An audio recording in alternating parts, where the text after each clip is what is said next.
Hey, this is Ralph, and in this video, we'll play a little bit of 10-minute rapid. Okay, so I think I'm ready. I'm going to go ahead and start up a 10-0 game. All right, Nong 99. I'm white, so I will start with some central control, e4. Okay, Scandinavian, take. Challenge that queen. They're going off to the side. I'm going to develop my bishop. Target that pawn up there. And I'm already starting to lose a little bit of track of what I want to do.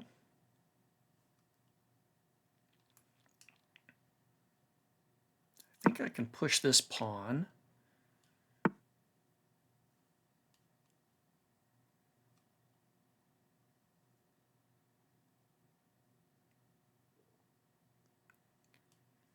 Interesting. Yeah, I'm wondering if I can bring my queen out here, challenge this bishop. I don't know where they may go. But if they take, that would allow me to do a check against their king right there and potentially really mess them up.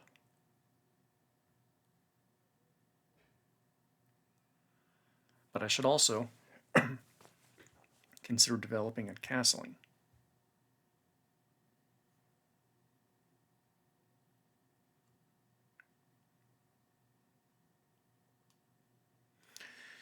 Yeah, if I go here, if I go there, knight can take this pawn, threatening my queen and protecting the bishops. That's no good. All right, I'm going to develop.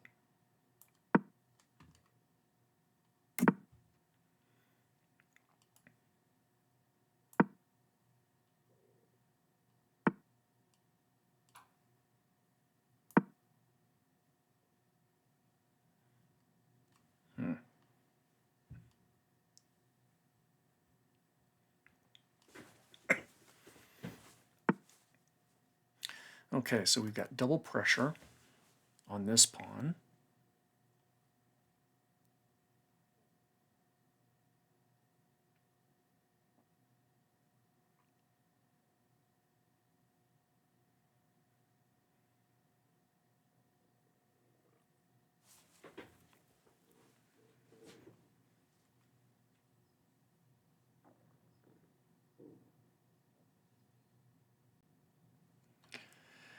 Well, I'm considering, just bringing this bishop back to d3. Because black has just a really good amount of attackers on my side of the board.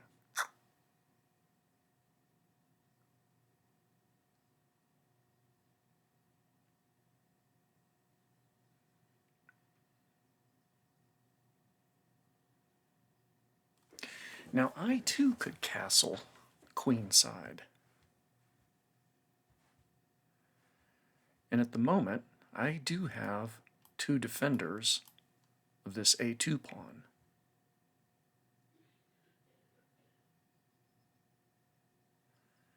However, if I castle, I'm going to have two defenders of my c2 pawn, but it's going to be a queen and a king. And you don't necessarily want to defend with the same number of pieces if your pieces are higher value. So I think I'm just going to have to drop back here. Burned a lot of time on that. Hopefully it was a good decision, but of course always check the engine at the end and we'll see what we've got going on.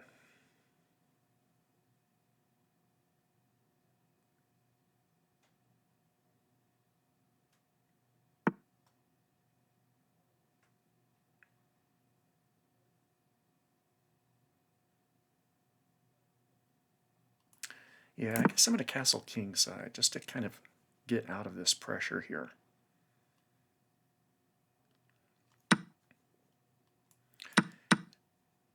Okay, I don't know if I'm actually extremely bothered by this.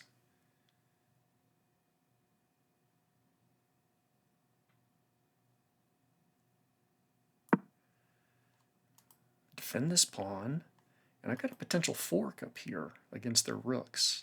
They may try to kick my knight, but I will bring a rook out and attack their queen first.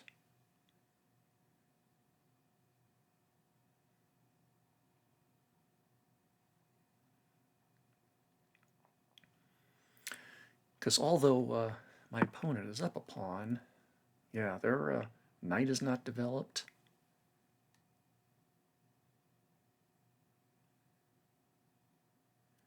Their rook is still trapped in the corner. My rooks are connected. I think I've got better development here.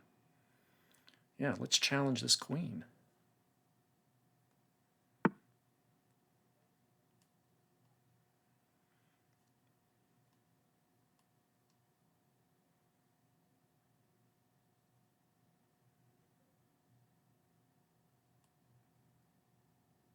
Boy, I really want to start looking at this pawn up here.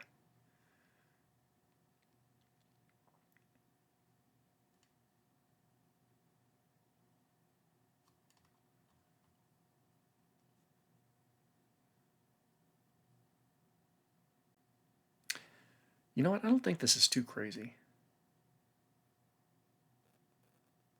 I'm going to threaten this bishop. Pushing a pawn in front of my king isn't necessarily the smartest thing to do, sometimes. But I'm wondering if this bishop is more trouble than it's worth.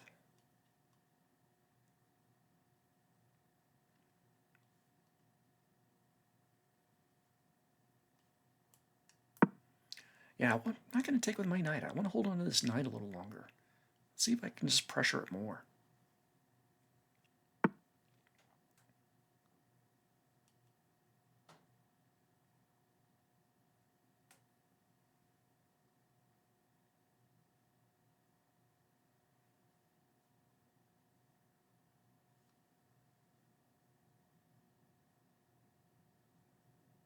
Yeah, I need to do some kind of attack.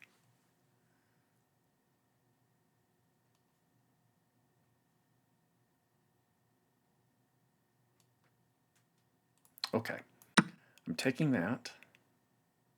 They'll take back with the pawn. I'm going to push.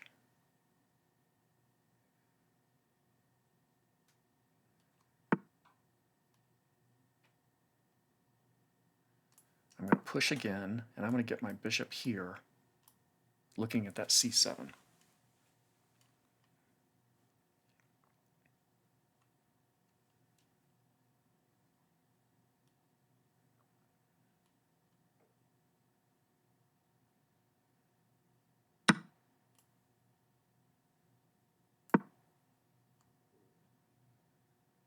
And I made that move kind of fast, but I'm looking at something specific, but I'm also got this queen attacking this pawn here with check. So I'm targeting this. That's not going to do it. That's not going to do it. That's a double attack on the king and queen.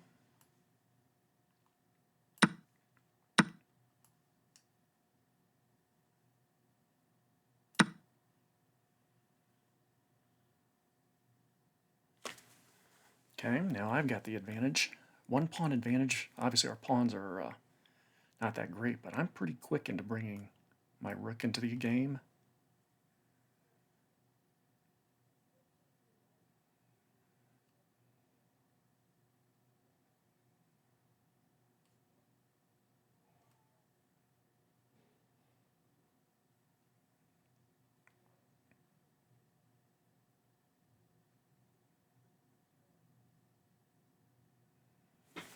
But doubled rooks can be quite powerful, quite effective, so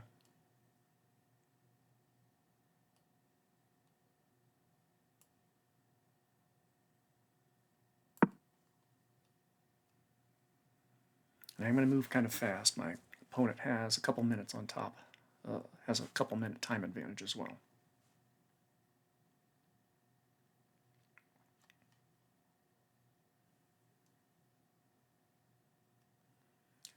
I have a pawn advantage, but obviously we can lose one here.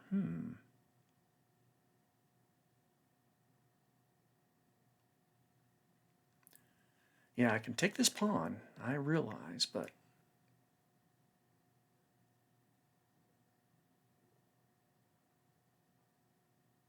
going to threaten checkmate instead. One of their rooks has to go over here.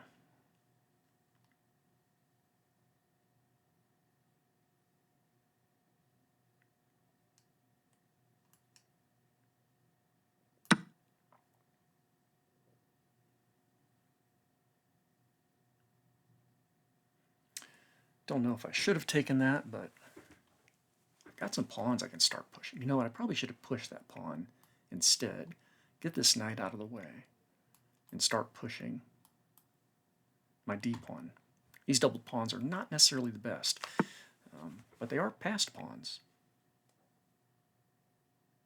I don't want to take this because that lines up my queen with a rook, another reason why I shouldn't have taken over here.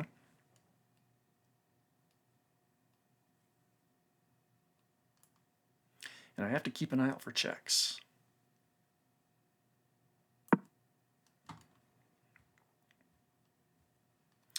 Not just checks, I'm sorry. I meant to say forks. These knights can be tricky for sure.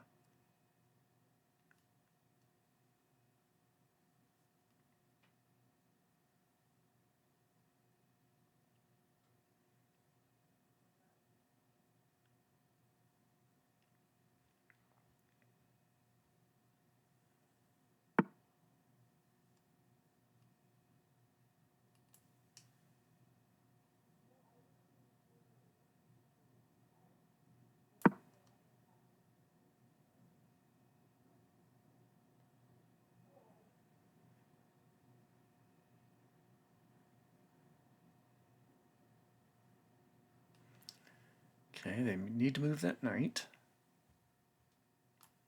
That seems pretty good there.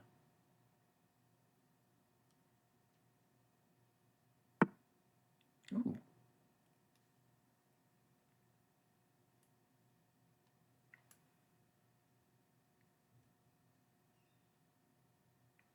I'm going to push this pawn, expecting a knight to attack.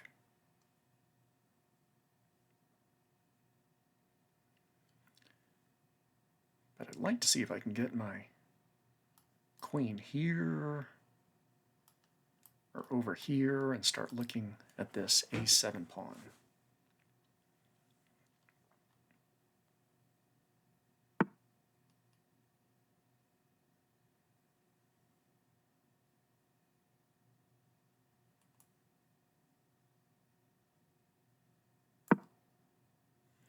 Protecting against a check in the back rank.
Okay, he can't take this pawn.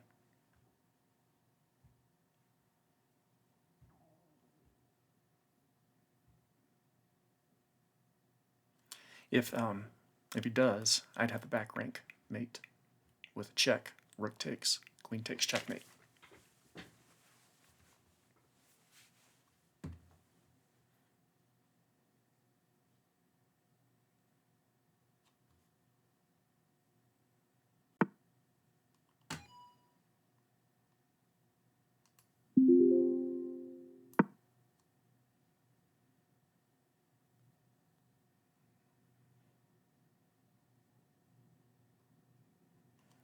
I still can't take this with my queen. I don't want to. That pawn's not bothering me, and it's actually helping to block. Checks there for my king. To my king.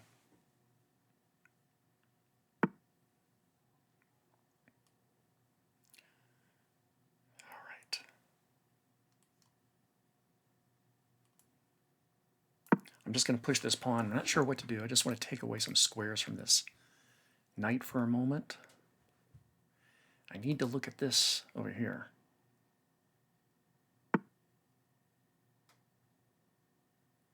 That doesn't quite do it.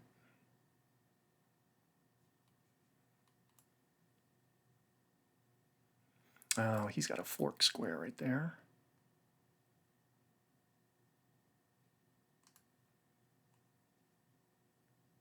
That's still a fork.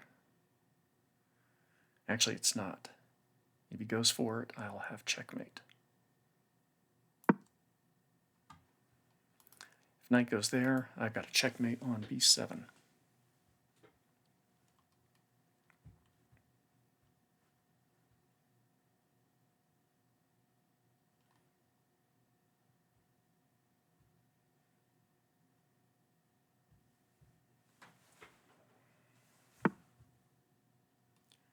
Crap. Do I care about that? I probably should care about that, shouldn't I?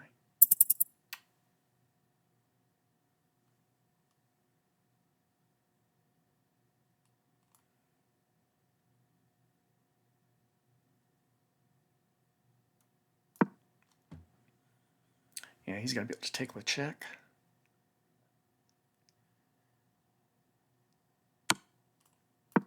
Move off to the side.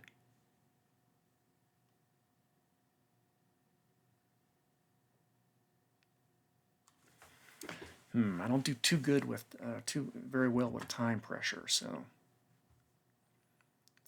I think I've got a great, well, not great, but I think I've got a pretty good position, but definitely not enough time for me to figure out what to do.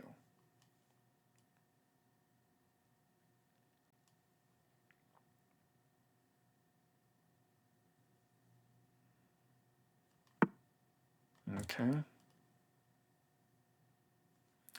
Now we got the fork opportunity over here again.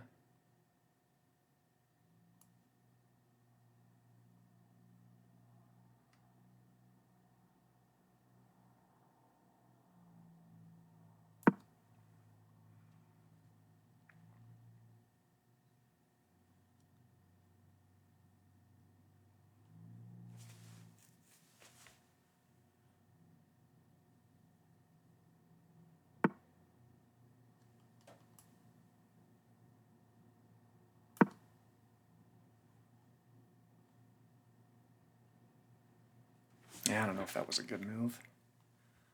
At least not where my stuff is right now.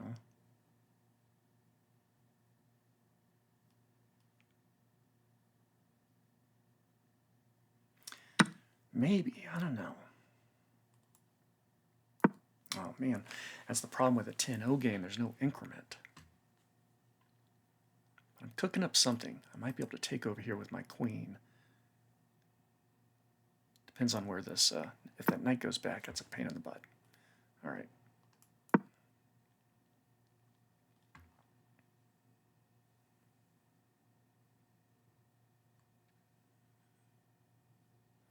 Yeah, for that knight not being there, would I be able to take, check,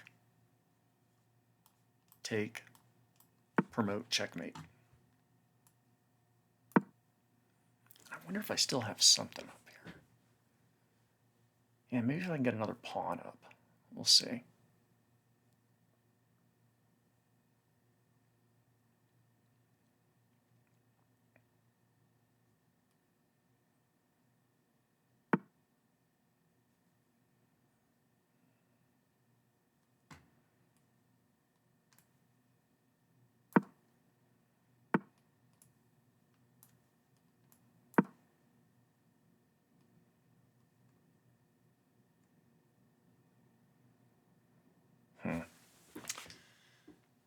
Yeah, I don't think this is going to work out too well. What have I got? 0.1 seconds left. I'm done.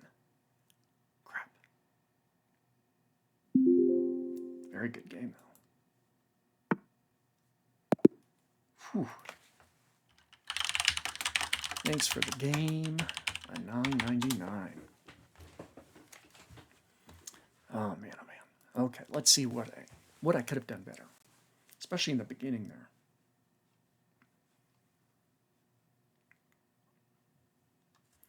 Okay, so that's a pretty low accuracy score too. So 67%. So now we're talking D plus range. But a little bit better than my opponent if I just had better use of that clock. Now you can see from this evaluation on here, and I'm pretty sure this is all on a different computer, so I had to set up my OBS a little different. But we both made a blunder. We both had a couple misses. I had 4 mistakes. Opponent had 8 mistakes. We both had a nice little collection of best moves. I had 3 great moves. My opponent had 2 great moves.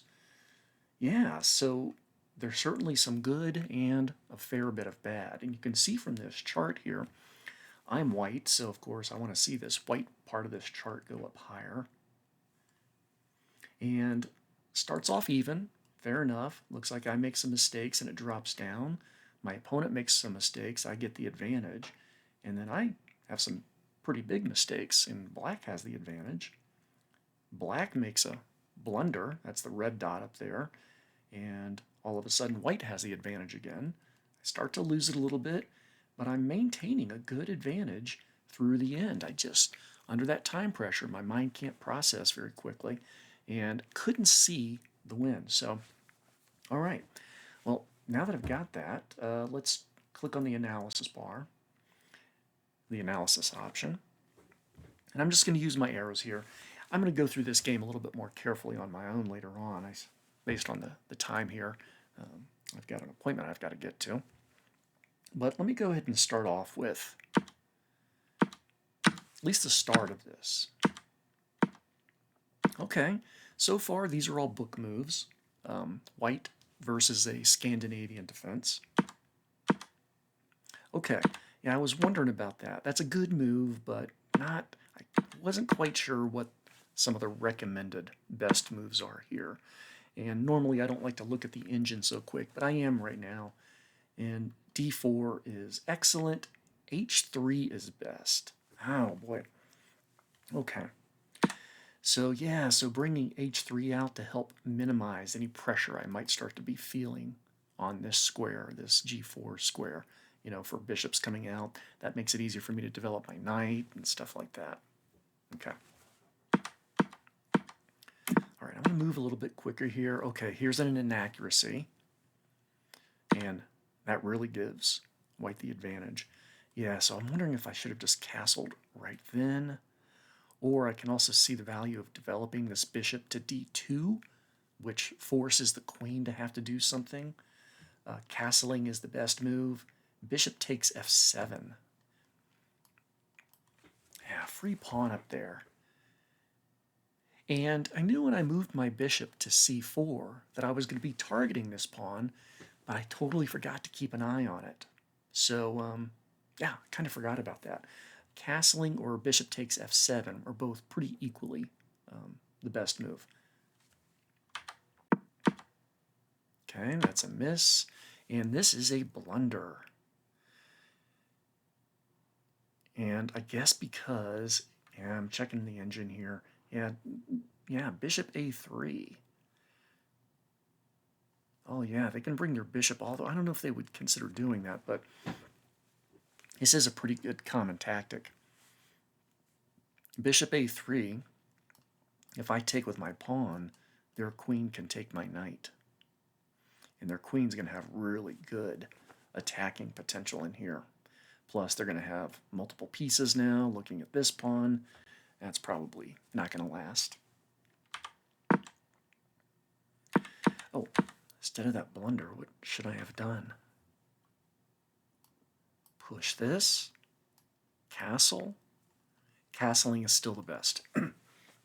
So, I know development and castling, excuse me, I know that development and castling early are smart things, but I don't know, something about it. I was feeling the pressure in this game, and understanding or executing on those known good habits was kind of leaving me. And this would have been a fine time to do it. I had 2 defenders on this pawn. They only had 2 attackers. I could have castled, and yeah, that would have been a smart thing to do. And I think that's probably going to be my key takeaway. But I do want to jump towards the end of this game and see, what was I missing to finish it off. And I really liked that I was able to, yep, get that queen. Okay, that wasn't helpful. I could have checked right away. Oh, here's exactly what I should have done. I didn't look at the engine yet. But of course, I had trouble by letting their king get off into this corner, right? I could have prevented that. Queen check. The king can't escape into the corner. It's, you know, if my queen's here, their king is going to have to move back. It's going to have to move forward, which is very scary, or it's going to have to move off to the side. And then I have potential of taking with check potentially, or bringing my rook in to further attack that square. So I bet queen to e5. Sure it is. Yep, queen to e5 would have been the move. I was already starting to feel a little bit of pressure here, but that's a concept that I definitely should have been able to see. I know I don't want their king to retreat to safety, and its safest spot is back here, protected by its two rooks. So queen to e5 would have been the smart move to protect that. Okay, I'm going to go through this game again a little bit more slowly, see if I can better guess some of these better moves. And I've seen a couple of players play the Scandinavian against me, and whenever you start to see players using similar kind of openings or defenses, that means those openings and defenses should be moved up higher on your list of things to practice, list of things to learn. So certainly a good, close game, entertaining game, and lots of learning from it. Take care.